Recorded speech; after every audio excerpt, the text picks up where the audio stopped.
Rodrigo, ¿cómo estás? Bienvenido. ¿Qué tal? Todo bien, muchas gracias. ¿Viste el nuevo escenario que tenemos por aquí?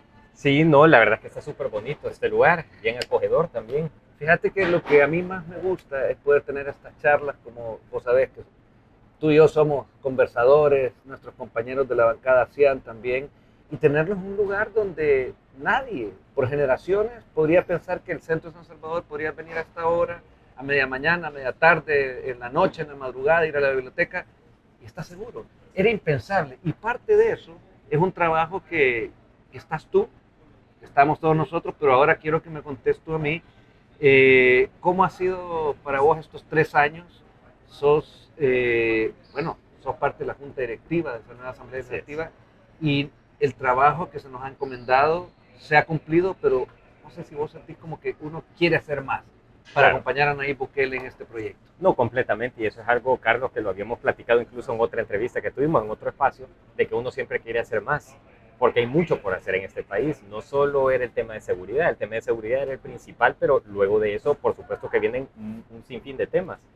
Eso es algo que nosotros vemos en el territorio cotidianamente cuando visitamos, que la gente siempre tiene una necesidad, siempre existe una necesidad, ya sea por un caso particular, específico de una familia. Por ejemplo, yo te comentaba la otra vez en la entrevista, de una familia cuya madre estaba enferma de cáncer terminal, no tenían papá y los hijos necesitaban ver cómo podían salir adelante.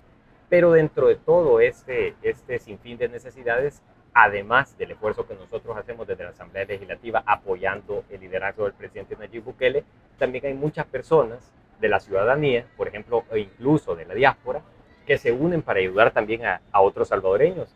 Que esto no digo que nunca se haya dado en el pasado, pero ahora al ver el país florecer y al ver todas estas necesidades que salen a la luz, que antes no se podían ver por el tema de la inseguridad, entonces también hay un movimiento de unión de salvadoreños y hay muchos salvadoreños que están ayudando a otros salvadoreños.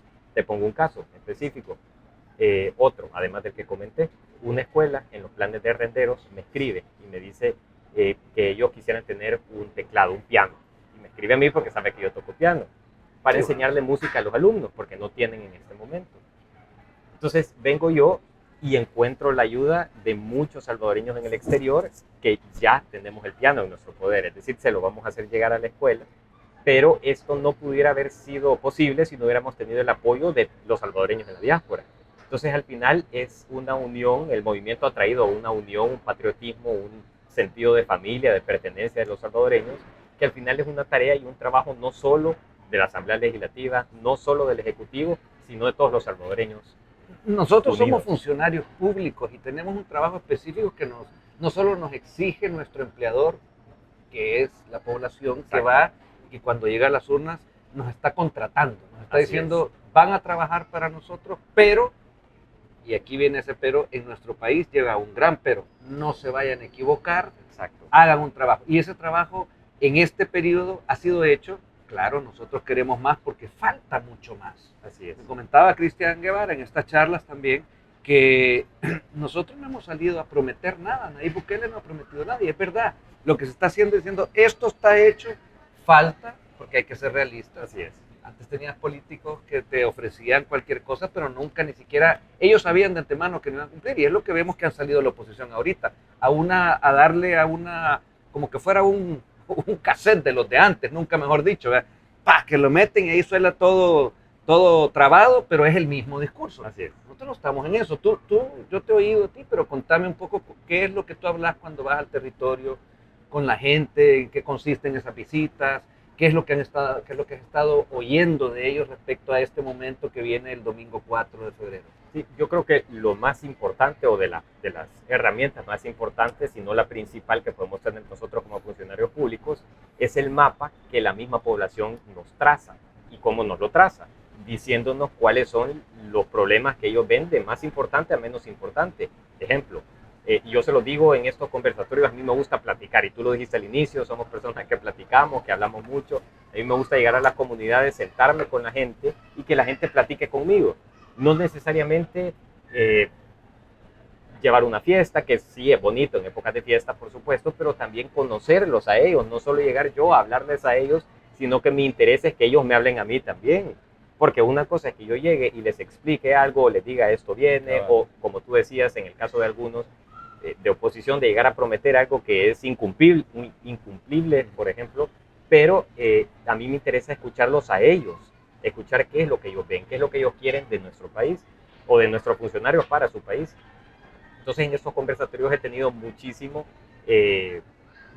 comentarios positivos en cuanto a la seguridad, por supuesto muchísimos otros en cuanto a los problemas que se están viviendo hoy en día, y hay algo bien importante que tú mencionabas, de llegar y cumplir, más bien llegar y prometer cosas que no se pueden cumplir. Exacto. Yo veía ahorita en la oposición, aparte de que todas las promesas han sido querer destituir al presidente, querer truncar su carrera electoral ahorita como para candidato presidencial. Hemos oído liberar incluso a los mareros, y hemos oído también de que se les dé un subsidio del Estado a la familia de los mareros. Eso alguien lo decía hoy en una entrevista, pero además de eso, hay un problema bien importante ahorita, y es un problema económico. Es el problema de la vivienda. Los precios de la vivienda se han ido por los cielos, tanto de venta como de alquiler. Pero entonces yo escuchaba a un joven candidato de la oposición que decía, denme la oportunidad de ir a la Asamblea Legislativa y yo voy a arreglar el tema de la vivienda. Yo voy a hacer que los precios sean accesibles para la población, que los precios sean bajos. Yo digo, ok, y si le dieran la oportunidad, ¿y qué va a hacer? ¿Cómo piensa él que va a controlar una economía de libre mercado sin ser... Eso es ser verdaderamente autoritario y quitarle el derecho también a otras personas de vivir en un libre mercado. Es decir, estaría interviniendo de tal manera que ya no existiera libre mercado, no al menos en el tema de vivienda. O sea, su discurso los aniquila a ellos mismos porque no es posible pero hacerlo sin que no fuera verdaderamente exactamente, pero claro, muchas personas escuchan eso y dicen, yo quiero eso. Es como que yo viniera y dijera, si me eligen a mí, yo les garantizo que yo curo el cáncer en todo este país. El cáncer, biológicamente hablando, pues, o sea, la enfermedad. ¿Cómo lo voy a hacer? Yo no tengo la cura, no soy científico, no soy doctor investigativo, no tengo la cura. Entonces, ¿cómo voy a prometer algo que yo sé que las personas lo necesitan y lo quieren ahorita si no se puede? Ahora, ese era un poco el sonsonete de la oposición por décadas, ¿verdad? Es decir, vamos a protegerte de las maras. Cuando ellos estaban teniendo ya conexiones con las maras y estaban viviendo del tráfico de drogas, de armas, de gente, porque también hay un tráfico de personas que han promovido todos ellos, y ahí viene el crimen organizado internacional, pero entre ellos se decía que no lo hacían, no solo no lo hacían, quitaron las leyes para poder tener a los delincuentes de cualquier tipo presos, los soltaban rápido, entonces era realmente un discurso de doble cara. Sí. Y yo creo que eso es lo que también han fallado ahorita, porque les están diciendo, vaya, imagínate, si llegamos vamos a quitar a Nayib Bukele. Sí. O sea, es realmente como que, bueno, a ver, la población no está en ningún momento, ni mucho menos, yo creo que todos hemos ido aprendiendo, y El Salvador, en su población total, la de aquí y la de afuera, hemos crecido muchísimo. En ese sentido de vamos a respetar la democracia. Eso es número uno. Y número dos, ejemplo, si en una encuesta o si en el clamor popular existe una altísima aprobación por el régimen de excepción, por ejemplo, por los frutos que ha traído, ¿quién es alguien para oponerse a eso? Es decir, estas personas que luchan por la democracia son las personas que se oponen a la democracia, es decir, son las personas que se oponen al querer de un pueblo. La mayoría de un pueblo, más del 95% a favor del régimen de excepción, pero viene la persona que dice defender la democracia y se opone a lo que el 95% quiere. Entonces, es ahí la importancia de lo que yo decía al principio, de que no hay nada, no hay herramienta más importante, crucial, para un funcionario que conocer qué es lo que la gente quiere. Porque ¿cómo yo voy a ir en contra de lo que el pueblo quiere? Lo mismo en el caso de la presidencia. El pueblo quiere al presidente de presidente nuevamente, y la oposición lo que quiere es truncar eso, y no truncarlo por vías democráticas, sino que truncarlo a la fuerza. En estos 3 años, Rodrigo, y habiendo pasado, tú ya estabas en la labor pública antes de entrar a la Asamblea,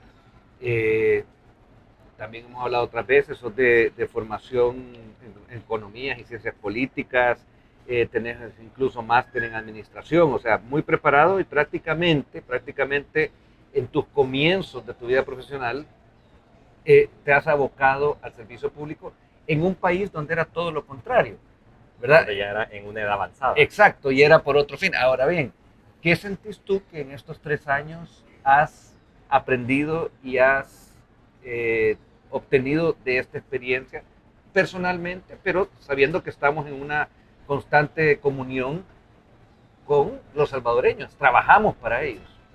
Bueno, para mí es un orgullo, verdaderamente es un orgullo y creo que todos en la bancada CIAN compartimos ese orgullo porque es un legado que ya estamos ayudando a dejarle al país. Es un legado que estamos ayudando, ¿por qué lo digo de esa manera? Porque estamos apoyando las iniciativas del presidente. El presidente tenía un plan y tiene un plan para la seguridad del país, el plan control territorial, que ese plan había sido truncado por la asamblea pasada, por la legislatura anterior. Nosotros llegamos a la asamblea, comenzamos a apoyar estos planes y ahora vemos paisajes como este. Ahora salimos tranquilos a caminar, no hay pandillas. Por supuesto que el problema sigue pues, en algunos lugares del país y por eso se sigue combatiendo y por eso se sigue aprobando el régimen de excepción, pero en su gran mayoría nosotros podemos estar tranquilos en la calle caminando, podemos ir a lugares de noche. Yo sé que lo has hecho también, visitar comunidades de noche, no solo de día, y la misma gente de la comunidad nos dice, ahora puedo salir, son las 11 de la noche y a veces estamos en fiesta, todos disfrutando aquí en la cancha, jugando, hay torneos, los niños saliendo de sus casas sin problema, los adultos mayores caminando, algo que no se podía ver antes. Un viernes antes. En la noche yo venía de Suchitoto, porque había ido en la tarde, al final de la tarde, a tomarme ahí un café y a platicar con unos amigos, y cuando venía, ya no sé si eran 10 de la noche, me llamó la atención ver específicamente a una pareja joven con su bebé paseándolo en su coche. ¿Por qué digo eso? Porque generalmente lo que más cuidas cuando sos papá es a tus hijos.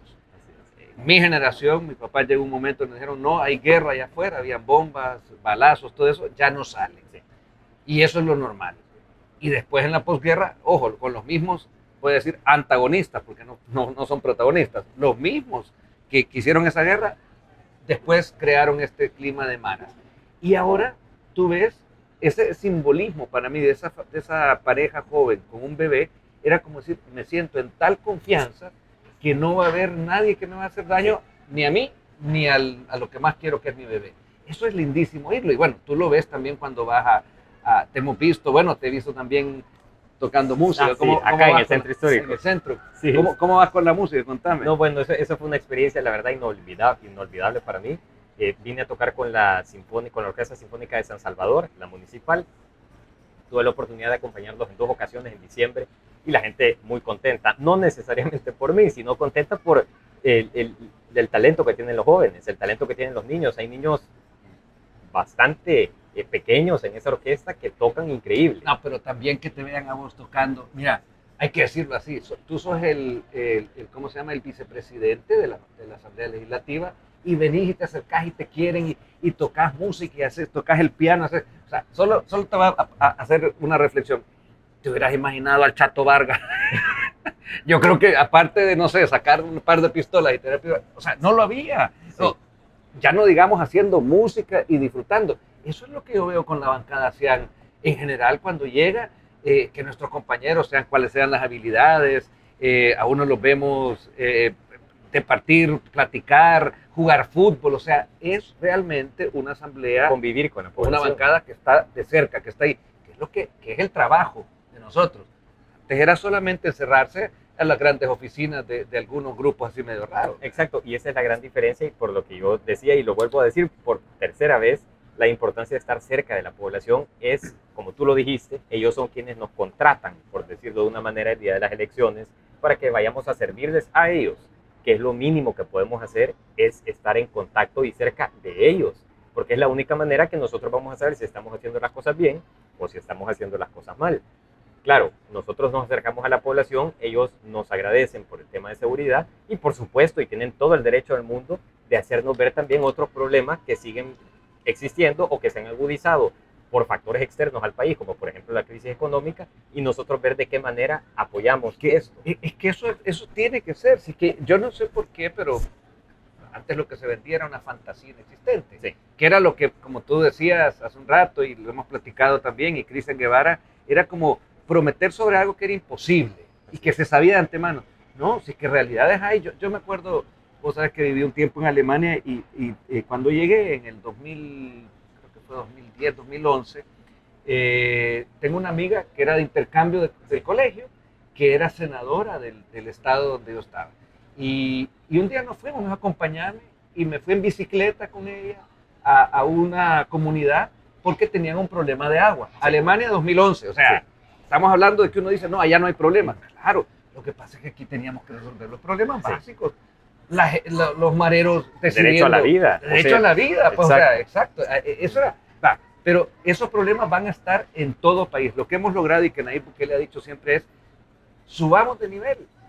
Si necesidades van a haber, pues el funcionario tiene que preocuparse, pero al principio era lo básico. Y fíjate que yo lo admiro, no sé qué opinión tenés tú, que a pesar de eso, de un plan control territorial, de tener que verse las 2 años con una asamblea en contra, porque Arena y al frente, lo que estaban, dijeron no al plan, le dijeron no hasta las vacunas, hombre, o sea, chivo, pero todo eso, y a pesar de eso, se ha avanzado en escuelas, se ha avanzado en carreteras, se ha avanzado en turismo, se ha avanzado en el aeropuerto. Donde pensemos ahorita, ha habido un avance que no lo había antes. Exacto. Y yo creo que eso es lo que además vos y yo, y tú que estás también ahorita diciendo, bueno, si les gusta este trabajo, yo quiero seguirlo haciendo. Así es. Eso es un poco y es algo que, hablando un poquito del pasado, tú sabes, y creo que el público lo sabe también, a mí no me gusta mucho enfrascarme en hablar del pasado, pero hay temas importantes porque tenemos que conocer, sobre todo las nuevas generaciones, y las no tan nuevas, no lo tenemos que olvidar, de dónde venimos. En el pasado, todo lo que tú describiste sucedía, y por aparte, todo el poder mediático estaba a favor. Si nos vamos a los 90, todo el poder mediático estaba aplaudiendo las decisiones del gobierno. Habrían tal vez algunos 2 periódicos pequeños, que eran los periódicos catalogados de izquierda, que tenían muchísimo menos fuerza que los 2 periódicos grandes y que los medios de comunicación grandes, que tal vez sacaban alguna crítica para el gobierno, pero todo en macro estaba a favor de las decisiones del gobierno. Ahora, ¿qué es lo que tenemos? No, ya, tú lo sabes, Carlos, yo puedo salir y digo hola, y el medio de comunicación tradicional va a decir que yo salí y golpeé a una persona. Sí. Me pueden preguntar qué pienso yo de X tema, yo contesto una respuesta y ellos van a poner lo que ellos quieren, no van a poner lo que yo dije. Entonces, hay un poder mediático completamente en contra de todo esto que está sucediendo. Entonces, a veces uno se pregunta, ¿y por qué? ¿Cuál es la razón de ir en contra de que la gente esté feliz? ¿Cuál es la razón de ir en contra del 95%, que es la cantidad de porcentaje que está a favor de las medidas del gobierno? Yo creo que la respuesta es la que los evidencia a ellos, porque de alguna manera si critican lo que ahora le funciona a las mayorías, ese 95%, 90%, las cifras están ahí, están claras, es porque quienes pagan a esos medios, quienes pagaban históricamente, eran los que estaban involucrados en tener a un país que es rentable, y tú sos economista, sí, que también haya gente pero rentable para ellos. Para un poquito, exacto, claro. No las guerras son rentables para los que las crean. Exacto. Y las guerras son prefabricadas, ¿verdad? O sea, claro que pueden haber, y en la historia del ser humano han habido, pero 12 años de guerra era un gran negocio. No, y también nos ponemos a pensar, cuando existe un mal, ¿quién es el que se beneficia del mal? El que propone la cura, pero el que propone la cura para un mal crónico que no se detiene. Es decir, es una enfermedad, las pandillas eran una enfermedad que no se detenían. No era que se daba una medida y se calmaban, sino que era agencias de seguridad, por ejemplo, que estaban tratando el problema del problema crónico que no se iba a detener, pero se estaban beneficiando de eso dando servicios de seguridad. Sí, y por otro lado también en contacto con las... con las maras. O sea, era un negocio redondo, porque si nos vemos también a la arista esa que está ahí, muy, muy a la vista, y es entre más invivible fuera El Salvador, más gente se quería ir y mandaban remesas para ir a gastarla a sus centros comerciales. Exacto, y eso. No, yo hace poco veía yo siempre veo estas noticias y usualmente, bueno, realmente siempre que me atacan o me dicen algo en las redes sociales, yo ni siquiera contesto. Digo, ¿para qué? Voy a perder el tiempo en eso. Pero yo veía, porque me gusta saber también cómo piensan y qué es lo que están maquinando, veía de un medio que había publicado: el presidente de la Asamblea y todos sus diputados están en contra de hablar con el pueblo. ¿Por qué?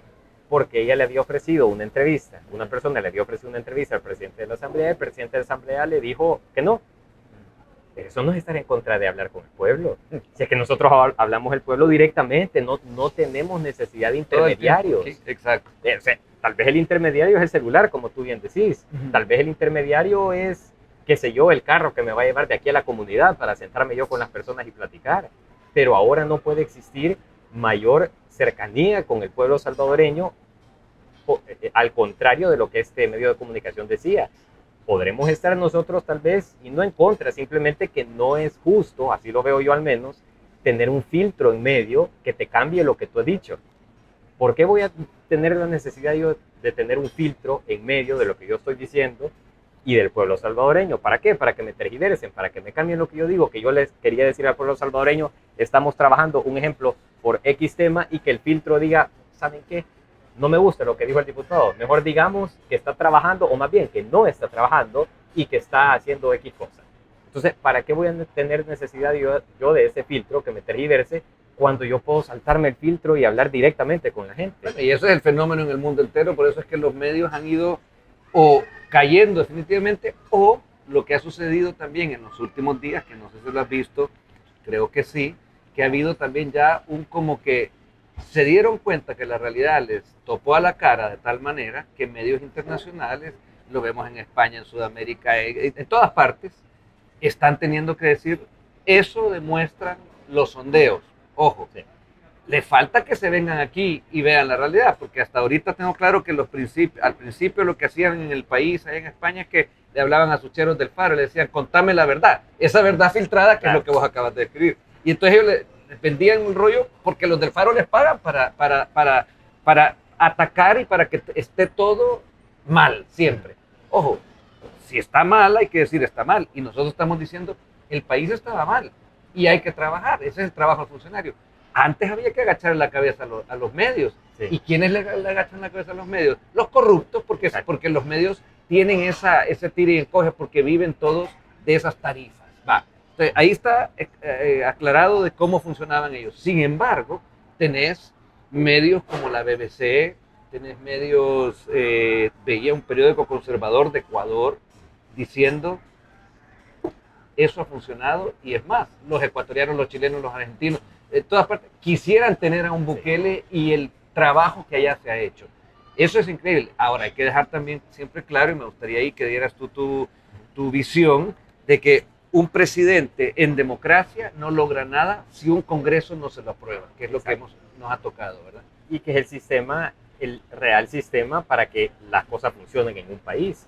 Porque hemos tenido, y lo hemos visto no solo en El Salvador, también a través del mundo, un presidente proponiendo algo positivo, pero como no es del partido que está mayoritario en el Congreso, le bloquean todos los planes. Eso hay un sinfín de ejemplos alrededor del mundo. El Salvador era ejemplo de eso hasta el 2021, que el presidente tiene a una bancada que está para apoyar los planes que sean de beneficio para la población, y ahorita podemos ver los resultados. Pero hay algo bien importante también de todo este tema de los medios de comunicación, de la prensa. Nosotros no somos ingenuos, tú y yo, y nadie tampoco dentro de la bancada CIAN, sabemos que nada puede ser 100% perfecto. Es decir, dentro de cualquier programa, dentro de cualquier plan, dentro de cualquier medida, dentro de cualquier ley, todo es perfectible. Perfecto solo Dios, y eso tenemos que estar conscientes nosotros como seres humanos. Sabemos que hay casos puntuales, sabemos que hay, digamos, efectos secundarios, por decirlo de una manera, de cualquier medida que se tome, tanto de seguridad como económica, como de salud, etcétera. Siempre van a haber efectos secundarios. No hay, incluso en la medicina, una pastilla que no tenga efectos secundarios, a menos que sea un placebo, que sea una pastilla de azúcar, pero que de igual manera tiene efectos secundarios, porque el azúcar es nocivo para la salud también. Pero a lo que voy es, sabemos que nada es perfecto. Tenemos esta mesa, por ejemplo. Podemos tener esta esquina de efectos secundarios del régimen de excepción. Pero ¿qué es lo que hace la prensa tradicional? No mira todo este pedazo. Ellos solo se enfocan en esto y venden para fuera del país esta esquina. Como que si solo esto fuera el país. Todo esto no existe, que es la mayoría, que es el 95% de las personas que están contentas con el régimen de excepción y todas las medidas que nosotros tomamos. Entonces, ¿qué de objetividad van a tener esas posturas o esas noticias o esas investigaciones si sabemos que el objetivo es ese, proyectar, alzar esta esquina, la historia negativa. De momento nosotros nos quedamos con toda la mesa, porque eso también hay que mejorarlo. Claro, no, todo hay que mejorarlo. El presidente lo dijo, claro, es que en ningún momento en la historia del ser humano, díganme un ejemplo, que cuando se comienza una cruzada para hacer un cambio radical con quien le está haciendo no daño van a a haber una efectos nación, secundarios. van a verlos. Incluso, eso lo podemos ver en analogía con las enfermedades. Si alguien tiene una enfermedad y tienen que extirparle un tumor o algo malo que tenga en el cuerpo, tiene que haber una cirugía. La persona no va a estar saltando y brincando inmediatamente después de la cirugía. Va a haber momentos previos a la cirugía, durante la cirugía y post cirugía. Entonces, nosotros, al igual, en analogía, estamos trabajando en seguridad del país y por supuesto que van a haber efectos secundarios. Incluso no son tan nocivos como los de otros países que no están dentro de un régimen de excepción, donde han ejecutado personas, donde la pena de muerte es una realidad y después se dan cuenta que la persona era inocente. Entonces, pero la persona ya ejecutaba. Exacto. Y la familia ya perdió a su ser querido, ya no hay momento de decir, ¿saben qué? No, va a salir porque era inocente. No, la persona ya la ejecutaron. Nosotros no hacemos algo tan letal como eso. No, se está aplicando en realidad la ley y la ley tiene que ver con que esté bien la mayoría y los antisociales pues no pueden estar ahí molestando a la gente buena. Voy a hacer nada más una pequeña pausa para invitarlos a que se suscriban aquí en mi canal de YouTube. De YouTube va a aparecer ahí en pantalla y también por supuesto invitarlos a que vean las redes de Rodrigo. ¿Cómo salen tus redes? Rodrigo Ayala SV, en todo. En todo. En todas las plataformas. Y la certificada, ¿verdad? Que se sienten, sí, porque sí. entre los ataques que han hecho la oposición hay de todo. Todos tenemos uno. Y esto es bien importante y qué bueno que tocas este tema, porque en este espacio creo que es importante dejarlo claro, que ningún funcionario, ningún diputado va a escribirle a nadie ofreciéndole un negocio o pidiéndole dinero. Porque a mí me han escrito muchas veces, diputado, este es usted, y me mandan una captura de una cuenta que tiene mi foto, tiene mi nombre, pero por supuesto después tiene algunos números o algo que les ha pedido dinero. Sí, por supuesto, para invertir en Bitcoin. Exactamente, no, eso no le hagan caso. Las redes tuyas están oficiales y están certificadas, igual que las de todos nosotros, y ahí pues pueden seguir en contacto contigo todo el tiempo. Quiero agradecerte que estés aquí platicando conmigo, con la gente que nos está viendo en estas charlas con Bruj. Quiero también decirte, yo tengo por principio no desearle suerte, porque creo que no es cuestión de suerte. Ojo, el sentir y el esperar que te vaya bien, sí, pero yo lo que te deseo es que mantengas esa firmeza en tus principios, esa energía, esa capacidad de tener una llegada con los salvadoreños de San Salvador. Tú vas en la casilla número 4, ¿verdad? Esa capacidad también de trabajar en equipo, porque nosotros somos una bancada que estamos unidas, y hay que decirlo, sí, cuando trabajamos, ¿quién no? Que me diga que cuando trabaja no discute con sus compañeros, pero por un buen fin. Exacto. Porque el trabajo quede bien hecho. Pero no hay pleitos, no hay esas cosas que muchas veces se imaginan o que tenían antes. Y yo quiero desear que mantengas ese buen espíritu que lo tenés dentro de la bancada y con la gente, ¿verdad? Y por supuesto que te vaya muy bien en todo, y también pedirte que si ya cuando quedes, que si Dios quiere y va a ser así, salgas también a tocar el piano con la gente y celebrar con la gente, y que mantengas esa capacidad siempre de estar con ellos dándole tu música. No, yo encantado con eso. Y eso último que decís, ya lo tenía pensado, más o menos, solo no lo tengo ya puntualizado a dónde ni cuándo, pero sí, ya es ahí avísame sí, para llegar y acompañarte. Un último, digamos, mensaje que quisieras que quede antes de ese domingo 4, donde estamos diciéndole a los salvadoreños: salgan a votar, no nos durmamos en los laureles, no cedamos ni un poquito a que los que nos trajeron guerra, guerrilla, muerte, maras, todo eso, más el montón de robo y corrupción, se puedan acercar, más bien que los salvadoreños los alejen. ¿Algún mensaje que tengas hacia ellos? Sí, bueno, este domingo 4 de febrero no se olviden de salir a votar. Es importantísimo para seguir teniendo una sana democracia donde el pueblo sea quien decida a sus gobernantes, y entre más personas salgan a votar es una democracia más cerca de la perfección. Por supuesto, como lo hemos comentado ahorita en los temas que hablábamos, no existe la perfección dentro de lo humano, pero nos acercamos más, y para eso sirve también, para que nos sirva a nosotros como una guía de qué es lo que quiere la población. Así que ahí está, el 4 de febrero ustedes deciden el rumbo de este país, si quieren seguir viendo a El Salvador renacer. Claro que sí. Que te vaya muy bien. Gracias. No, hombre, Nos igualmente. seguimos viendo Muchas gracias. en trabajo, en plenarias, porque el trabajo continúa. Sí, no, eso sí, mañana tenemos plenaria, Ahí tenemos. así que vamos Bueno, a estar. seguimos entonces.